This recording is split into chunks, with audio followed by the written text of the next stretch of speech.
The Vorthak had ruled the outer rim of the Andromeda spiral for 3,000 years, standing 12 feet tall with obsidian scales that could deflect plasma rounds, razor-sharp claws capable of tearing through starship hulls, and eyes that glowed like twin suns. They were evolution's perfect predator. Their homeworld of Kethvar was a nightmare landscape of crystalline mountains and acid seas, where only the strongest survived.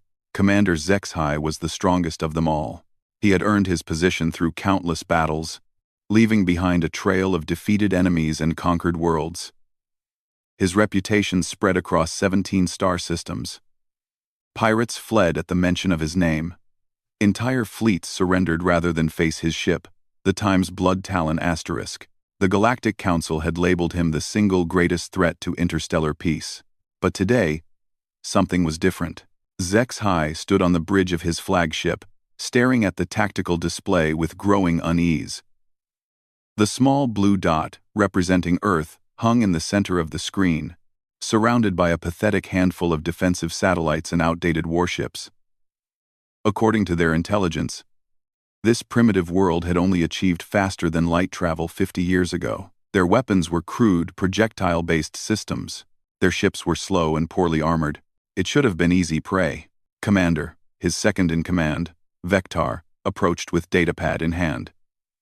The human fleet is maintaining position around their homeworld. They're not running. Curious, Zexhai rumbled, his voice like grinding stone. Most species flee when they see our ships approaching. These humans either have tremendous courage or tremendous stupidity. The Vorthak invasion force was massive. 200 warships armed with quantum disruptors and molecular destabilizers. Each vessel carried enough firepower to glass a continent. The human fleet numbered barely 30 ships, and their technology looked like antiques compared to Vorthak engineering. "Sir, we're receiving a transmission from the human fleet," the communications officer announced. "Put it through." The main screen flickered to life, revealing a human male in a crisp blue uniform. He had graying hair, steady eyes, and the bearing of someone who had seen many battles. Behind him, Zexhai could see the cramped bridge of a human vessel, filled with primitive displays and manual controls. "I am Admiral Richardson of the Terran Defense Force," the human said. His voice was calm, showing no fear despite facing impossible odds. "You have entered our system without permission and ignored our hails. State your intentions." Zexhai stepped forward, allowing the humans to see his full, intimidating form. Many species had surrendered immediately upon seeing a Vorthak commander. "I am Zexhai of the Blood Talon. We have come to claim this system for the Vorthak Empire. Your world will be strip-mined for its resources. Your people will serve as laborers until they die. This is not negotiation. This is notification." Admiral Richardson's expression didn't change. "I see.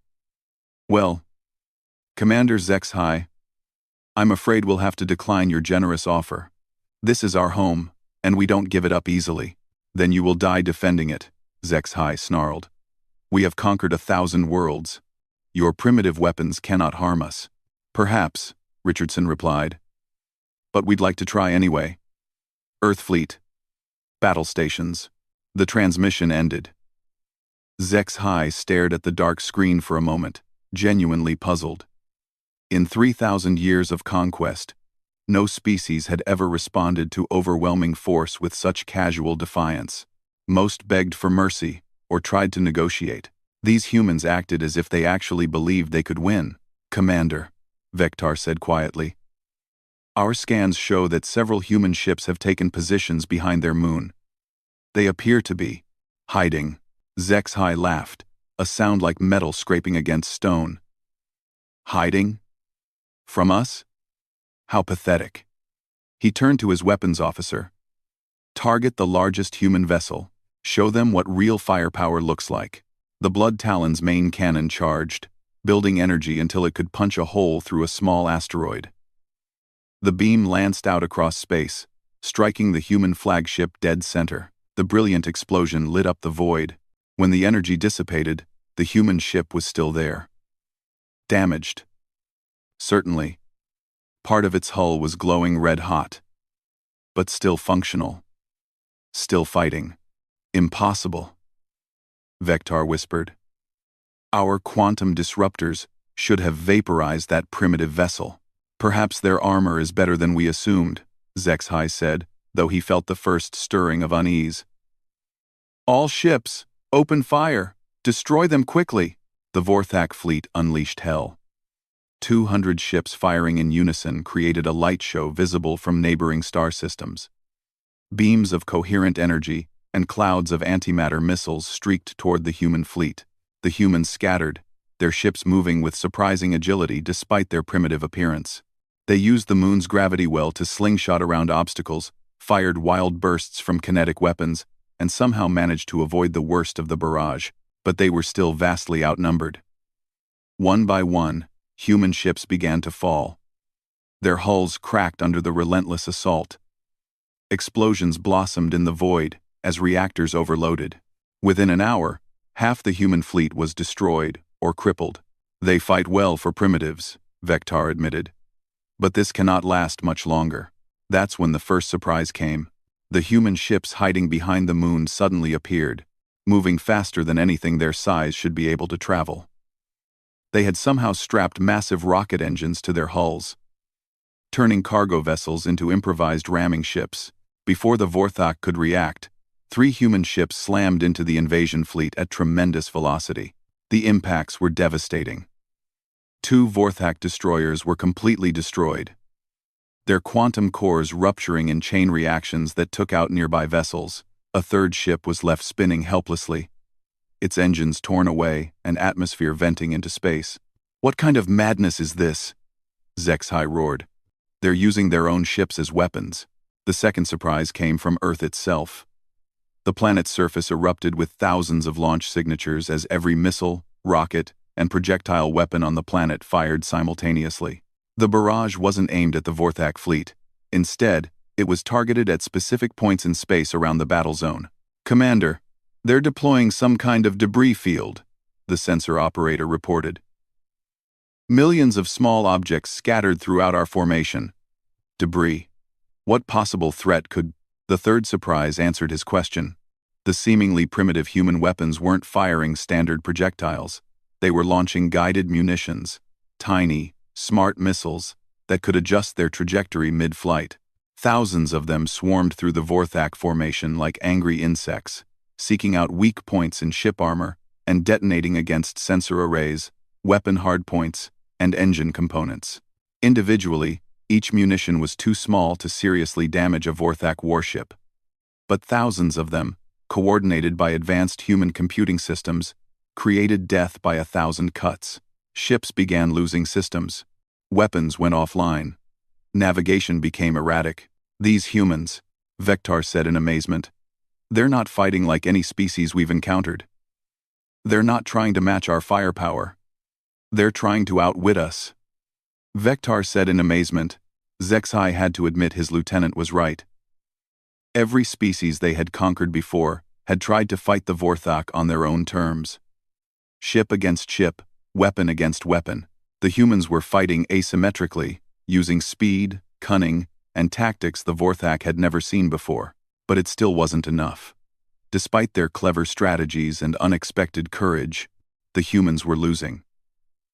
Their fleet was down to a handful of ships. Their homeworld lay defenseless below. The Vorthak had taken casualties, but they still had overwhelming superiority. Enough games, HFY declared.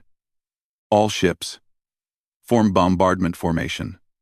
We'll bypass their fleet and target the planet directly. Turn their cities to glass. As the Vorthak fleet moved into position, Admiral Richardson's voice crackled over the comm channels one more time. All stations, this is Control. Execute Protocol 7. What is Protocol 7? Vector wondered aloud. They were about to find out. A new contact appeared on the sensor displays, moving up from the far side of Earth's moon. It was small. Smaller than a fighter craft. But it was moving with impossible precision through the debris field. As they watched, it began taking shots at Vorthak vessels with what appeared to be a primitive kinetic rifle. The Vorthak crew erupted in laughter. A single human with a projectile weapon? The weapons officer chuckled. Have they gone completely insane? But HFY wasn't laughing. He was studying the tactical display with growing concern. The small craft, it had to be some kind of one-man ship, was moving through their formation like a ghost. Every shot it fired found its mark, not hitting the heavily armored hulls, but targeting specific external components with surgical precision. This pilot, he said slowly, whoever it is, they're not shooting randomly. They know exactly what they're aiming for. As if to prove his point, the small craft's next shot severed the communication array on a Vorthak heavy cruiser. The shot after that destroyed a weapons targeting system. Then navigation sensors. Each hit was perfectly placed to cause maximum disruption with minimal firepower. "Commander," the communications officer called out urgently, "we're receiving a message from the small craft. Audio only. Put it through." A human voice filled the bridge. Calm, professional, with just a hint of a drawl. "Vorthak Fleet, this is Staff Sergeant Jake Chen, United Earth Marine Corps. Y'all picked the wrong planet to mess with." The transmission continued over an open channel as the lone human pilot continued his impossible run through the Vorthak formation. "See? The thing about humans," Chen's voice said conversationally as another perfectly aimed shot disabled a ship's reactor cooling system, "is that we've been killing things with projectile weapons for about 10,000 years. We got pretty good at it." HFY watched in growing disbelief as the single human pilot systematically dismantled his invasion fleet. Not destroying ships outright, the human's weapon wasn't powerful enough for that, but targeting critical systems with an accuracy that defied belief. End quote. "How is this possible?" Vector demanded. "No organic being could make shots like that consistently. The distances involved, the relative velocities, the targeting calculations. Maybe," HFY said quietly, "we underestimated these humans." Chen's voice continued over the comm, almost friendly in tone. "My great-grandfather was a sniper in something we called World War II. He once held off an entire enemy company with nothing but a rifle and good positioning. Family tradition, you might say."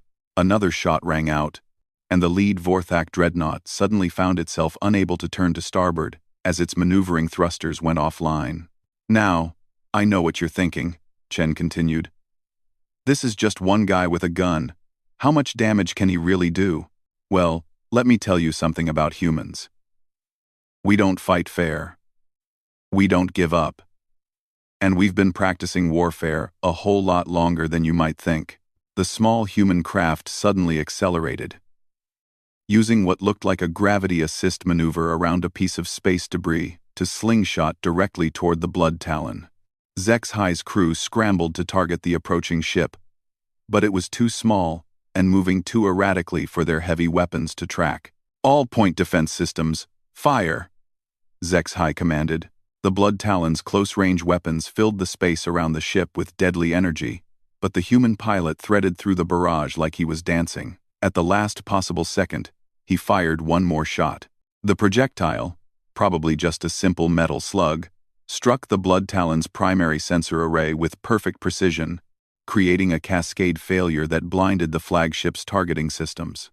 As the small craft disappeared back into the debris field, Chen's voice came over the comm one final time. "You wanted to see what humans are capable of, Commander HFY? Well, now you know. We're the species that learned to kill mammoth with pointed sticks. And we haven't forgotten how to hunt." For the first time in his long career, HFY felt something he had never experienced before. Fear. Not of death in battle. That was always a possibility. Fear of the unknown. Fear of an enemy that fought unlike anything in his experience. These humans were definitely not what they had expected. The tactical situation was deteriorating rapidly. HFY's invasion fleet, which should have overwhelmed the primitive humans within hours, was now scattered and confused. Nearly 40 Vorthak ships had suffered critical system failures. Not from massive explosions or overwhelming firepower, but from precise, surgical strikes that targeted their most vulnerable components. The human pilot, Chen, had somehow managed to map their entire fleet's weaknesses in real time, adapting his targeting strategy as the battle progressed. It was impossible. Yet it was happening. Status report. HFY growled, his claws digging furrows in the command console's metal surface. 17 ships have lost primary sensors, Vector reported, his voice tight with disbelief. 23 have compromised weapons systems. 12 can't maneuver properly. The Times Iron Fang Times is completely dead in space after that human somehow fired a projectile into their reactor's cooling intake. One pilot, HFY said slowly. One human with a primitive weapon is crippling our entire invasion force. Through the bridge's viewports, they could see the small human craft moving through the battlefield, like a predator stalking its prey. It would appear from behind a piece of debris, fire with mechanical precision, then vanish again before the Vorthak weapons could lock on. Each shot was perfect. Each target was chosen for maximum tactical impact. "Sir, incoming message from Admiral Richardson," the communications officer announced. "Put it through." The human admiral appeared on screen again, still calm despite his fleet being reduced to less than 10 functional ships. "Commander HFY, I wanted to thank you for the demonstration. Our tactical analysis computers have been recording this entire engagement. We've learned quite a lot about Vorthak ship design, weapon capabilities, and operational procedures." HFY's eyes narrowed. "You're using this battle as a learning exercise?" "Of course," Richardson replied matter-of-factly. "Sergeant Chen is one of our best marksmen, but he's not superhuman. He's been feeding targeting data to our defense network this entire time. Every shot he takes teaches our computers something new about your vulnerabilities." The horrible realization hit HFY like a physical blow. The humans weren't just fighting for survival. They were treating this invasion as an intelligence-gathering operation. Every minute the battle continued, they learned more about Vorthak technology and tactics. "You see, Commander," Richardson continued, "humans have a saying, know your enemy. We've been monitoring Vorthak expansion for 20 years, preparing for this moment. We knew we couldn't match your firepower, so we focused on learning how to turn your own strength against you." As if summoned by the Admiral's words, Chen's voice crackled over the comm again. "Actually, Admiral, I think we've seen enough. Time for Phase 2. "What's Phase 2? Vector demanded, but HFY was already dreading the answer. Chen's small craft suddenly changed course, accelerating toward the edge of the battle zone. As it moved, it began broadcasting a complex data stream. Targeting coordinates, technical specifications, and tactical assessments. "Oh no," the Vorthak sensor operator said quietly. "Sir, I'm detecting multiple new contacts approaching from the outer system. Fast attack craft. Dozens of them. The reinforcements weren't large ships, they appeared to be converted civilian vessels, mining craft, and industrial shuttles. But they were all armed with the same type of precision kinetic weapons that Chen had been using, and they were all receiving his targeting data in real time." "Impossible," HFY breathed. "How did they mobilize such a force so quickly?" "They didn't," Vector realized. "These ships were already in position. This entire battle was a trap." Admiral Richardson's voice confirmed their worst fears. "The Terran Defense Force includes more than just our military fleet. Commander, when Earth is threatened, every pilot, every miner, every cargo hauler becomes part of our defense network. They've been waiting at the system's edge for Chen to provide them with targeting data." The new wave of human ships swept into the battle zone like a swarm of angry bees. Unlike the disciplined formation flying of the original fleet, these pilots moved independently, using their intimate knowledge of civilian spacecraft to execute maneuvers that no military pilot would attempt. A mining ship designed for asteroid work used its industrial drill laser to punch holes in a Vorthak cruiser's armor, then released a cloud of mining charges that detonated against the hull like cluster bombs. A cargo hauler jettisoned its entire load of metal ore directly into the path of a Vorthak dreadnought, creating an improvised shotgun blast that shredded the ship's forward sensors. But it was the way they coordinated their attacks that truly terrified the Vorthak. Each human pilot was receiving continuous updates from Chen's targeting computer, allowing them to strike with the precision of a trained sniper, even with improvised weapons.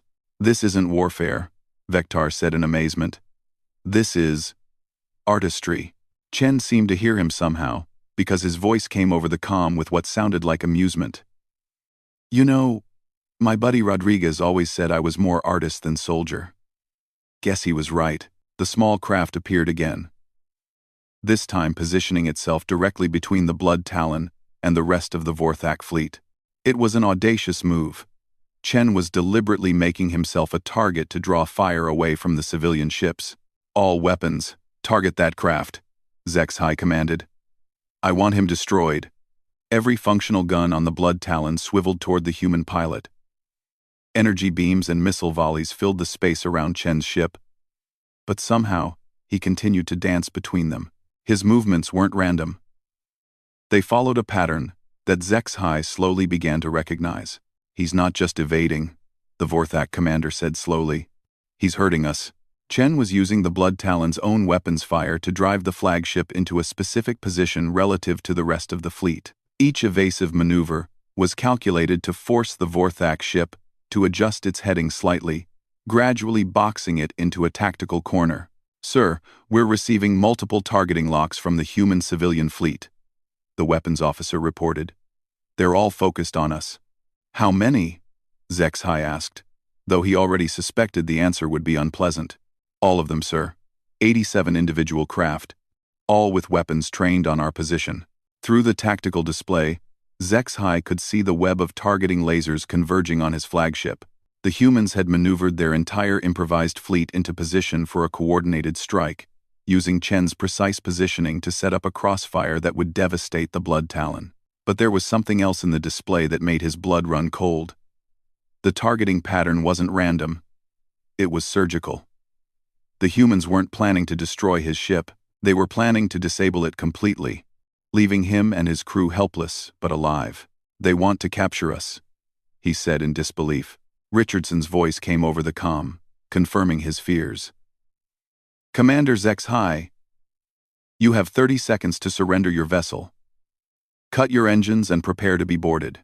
Any attempt to flee or fight will result in your ship being systematically dismantled." For a moment, Zexhai considered fighting to the death. It was what any Vorthak commander would do when faced with capture. But as he looked at the tactical display, he realized something that shook him to his core. He was no longer the deadliest predator in this star system. That honor now belonged to a human with a rifle and the patience to use it properly. "Chen," he said over the open comm channel. "How?" The human pilot's response was simple and devastating. "Practice, Commander. Lots and lots of practice." Chen's craft moved closer to the Blood Talon. Close enough that Zexhai could see it clearly through the viewports. It was indeed small, barely large enough for one person and his weapon. The hull was covered in improvised armor and sensor equipment, clearly assembled from spare parts and civilian components. "You see," Chen continued, his voice thoughtful, "most species that achieve space travel focus on building bigger and more powerful weapons. Humans went a different route. We focused on making more accurate ones." As if to demonstrate his point, Chen fired another shot. This one struck the Blood Talon's main engine control processor, instantly disabling the ship's ability to jump to faster than light speed. They were trapped. "My grandfather served in something we called the Vietnam War," Chen said conversationally. "Small-scale conflicts, where individual marksmanship made all the difference. He taught me that it doesn't matter how big your enemy is if you can hit what you're aiming at." Around the Blood Talon, the human civilian fleet moved into boarding positions. The ships were ramshackle and improvised, but they moved with the coordination of a pack of wolves. Each pilot knew their role in the larger plan, executing complex maneuvers with the casual skill that came from years of working in the dangerous environment of space. "This is impossible," Vectar said quietly. "A single marksman should not be able to defeat an entire invasion fleet." "Maybe not," Zexhai admitted. "But this human isn't really fighting alone, is he?" Through the bridge windows, they could see dozens of human ships moving into position. Each one represented a different profession. Miners, cargo haulers, construction workers, salvage operators, people who worked with dangerous tools and precise movements every day of their lives. Chen had simply given them targets worthy of their skills. "You know what the really scary part is?" Chen said, and Zexhai could hear the smile in his voice. I'm not even the best shot in the solar system. That would be Captain Martinez. But she's currently stationed on Mars. If you'd attacked next month, you might have had to deal with her instead.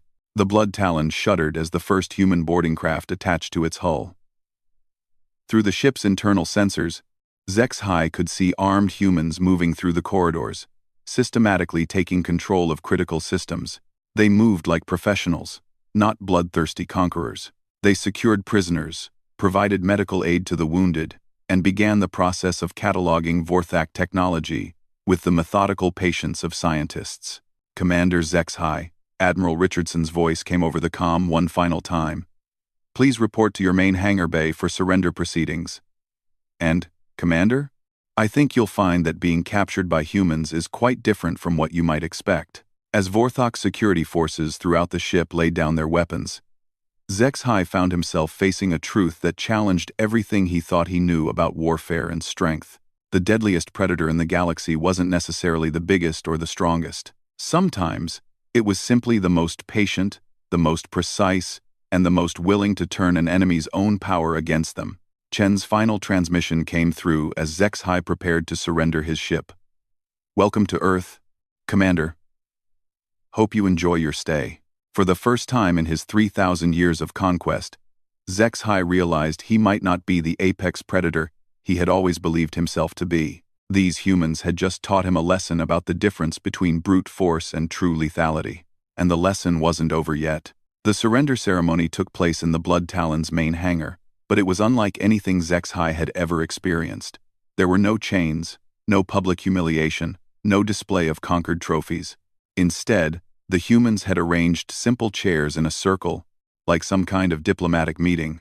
Admiral Richardson sat across from HFY, flanked by a small group of human officers. To the Vorthak commander's surprise, Sergeant Chen was there too, still wearing his flight suit but with his helmet off, revealing a lean face with sharp eyes and graying temples. Before we begin, Richardson said, I want to make something clear. You are not our prisoners in the traditional sense. You are guests under armed supervision, while we figure out what to do next. HFY's translator struggled with the concept. Guests? We came here to destroy your world. Yes, Richardson agreed. And we stopped you. That doesn't mean we have to be uncivilized about what comes next. Chen leaned forward slightly. Commander, can I ask you something? In all your conquests, how many species actually fought back effectively? The question caught HFY off guard. None, he admitted. Most surrender immediately when they see our fleet size. Those that fight are destroyed within hours. Right, Chen nodded. So you've never actually fought a real war before. You've just been conquering. There is no difference, Vektar interjected from beside his commander. Chen smiled, and there was something in that expression that made both Vorthak officers uncomfortable. Oh, there's a huge difference. Conquest is about overwhelming force applied against a weaker opponent. War is what happens when two equally dangerous forces meet. You guys have been conquering for 3,000 years. But humans? We've been warring for about 10,000. He gestured to the humans around the hangar. Every person here represents generations of survivors.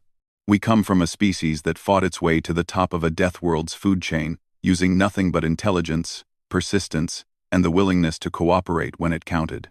Admiral Richardson activated a holographic display showing the battle that had just concluded. Let me show you something interesting, Commander. Our analysis of your fleet's performance. The display showed the Vorthak ship's movements during the battle, color-coded by effectiveness. Your ships are individually superior to ours in every measurable way, Richardson continued. Better armor, better weapons, better engines. But look at this. The display shifted to show response times and coordination patterns. Your fleet operates like a pack of solo hunters. Each ship follows its commander's orders, but there's no real teamwork. No shared intelligence. No adaptive strategy. Chen stood up and walked to the display. Now watch what our people did. The projection changed to show the human fleet's movements. Every ship was connected to every other ship. Every pilot was sharing information in real time. When I identified a weakness in your formation, 87 different crews knew about it instantly. "This is what we tried to tell you over the comm," Richardson said.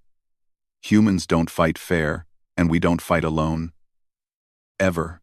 HFY studied the tactical analysis, seeing patterns he had missed during the actual battle. The humans had been operating as a single organism, with Chen serving as the eyes and the civilian fleet serving as the hands. It was a level of coordination that Vorthak doctrine had never considered. "Your mistake," Chen continued, "was thinking that one marksman with a rifle was your biggest threat. The marksman was never the weapon. The marksman was the targeting system for a much larger weapon. The entire defense fleet," HFY said slowly, understanding dawning. "The entire defense fleet," Chen confirmed. "And not just the military ships. Every pilot, every crew member, every person who could contribute to the defense of Earth. We turned our whole species into a single, distributed weapons platform." A new voice joined the conversation.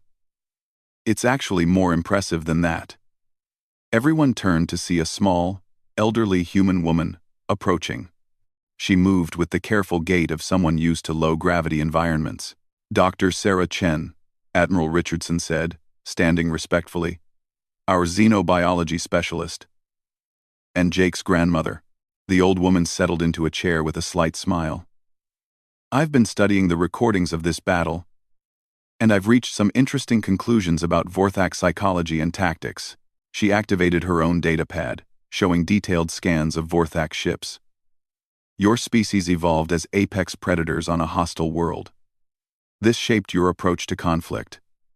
You rely on intimidation, overwhelming force, and individual dominance to achieve victory."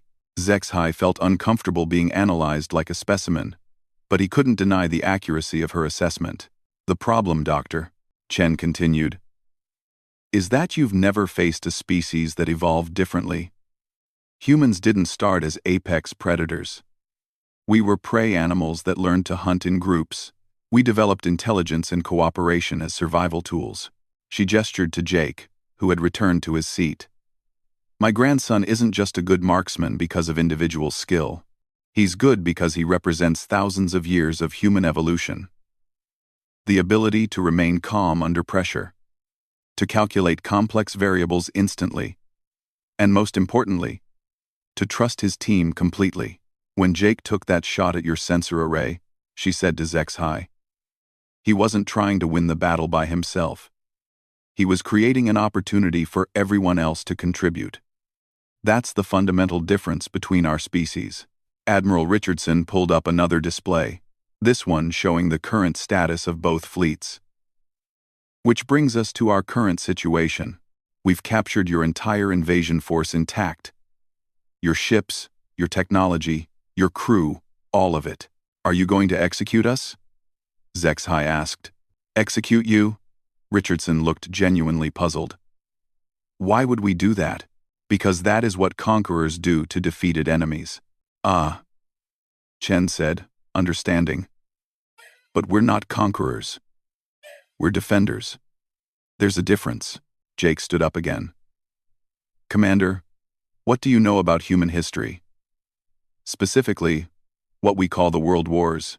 HFY admitted he knew little about human internal conflicts. "Terrible events," Jake continued. "Millions died. Entire continents became battlefields. But you know what happened afterward? The winning sides didn't execute all the losers. They rebuilt. They formed alliances. They turned former enemies into friends." He activated another holographic display, showing Earth's current political map. "The countries that were enemies 70 years ago are now our closest allies. The same nations that once tried to destroy each other now work together on interplanetary colonies. This is what humans do," Admiral Richardson explained. "We fight fiercely when threatened, but once the fighting stops, we focus on building something better." Dr. Chen leaned forward. "We've been monitoring Vorthak expansion for decades, Commander. We know you're not the only aggressive species out there. The galaxy is full of threats that could endanger both our peoples." "What are you proposing?" Vector asked. "Partnership," Richardson said simply. "Your ships are powerful, but they lack coordination. Our tactics are effective, but we need better technology. Together, we could create a defensive alliance that would benefit both our species. Zexhai stared at the humans in disbelief. You want to ally with us? After we tried to destroy your world? Not with the old you, Jake said. With the you that just learned something new about warfare. The you that now understands the difference between strength and effectiveness. He walked over to a viewport overlooking the captured Vorthak fleet. Look at your ships, Commander. Really look at them. They're magnificent weapons of war. But they were designed for bullying weaker opponents. What if we could redesign them for actual combat against equal opponents? What if we could combine Vorthak engineering with human tactics? Dr. Chen added. Create ships that are both individually powerful and capable of true coordination. Admiral Richardson stood up. Commander Zexhai, I'm offering you a choice. You can return to the Vorthak Empire with news of your defeat, probably facing execution for failure, or you can help us build something new. A joint human-Vorthak fleet designed to defend both our territories against real threats. The Krolex swarm has been expanding toward this sector, Dr. Chen mentioned casually. Our scouts estimate they'll reach Vorthak space within 5 years. They don't take prisoners, they don't negotiate, and they certainly don't offer partnership. Zexhai had heard whispers of the Krolex, a hive-minded species that consumed entire worlds for biomass. They were everything the Vorthak feared. Truly unified, absolutely ruthless, and completely unstoppable by conventional means. You would trust us with your technology? He asked. After what we tried to do? Jake grinned. Commander, an hour ago you were the most dangerous predator in the galaxy. Then you met humans. And everything changed. Now you have a choice. Adapt and grow stronger, or remain static, and eventually be consumed. Besides, Admiral Richardson added, we're not talking about blind trust. We're talking about mutual benefit under careful supervision. Your people get access to human coordination technology and tactical doctrine.